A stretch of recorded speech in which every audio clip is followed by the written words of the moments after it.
Hi, in this tutorial I would like to show you how to blur background in Krita. So for example, I would like to blur this background here. I need only to have object with the city sharpen here.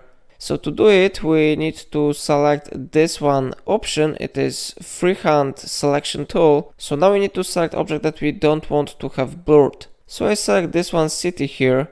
Of course, in your project you will need to have more precision, but I will do it really fast here to show you how it works. It is really important to know this effect because it is a really useful effect, yeah? Okay, so it will look something like that. And now we need to click right mouse button on this object and we need to go to copy selection to new layer.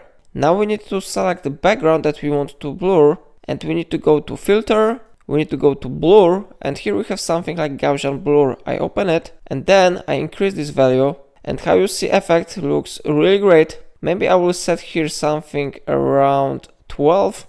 Okay, how you see effect looks really great. Now if you would like to save changes, you need to click OK button. And it is how it works. If I helped you to blur background in Krita, remember to like this tutorial and subscribe my channel.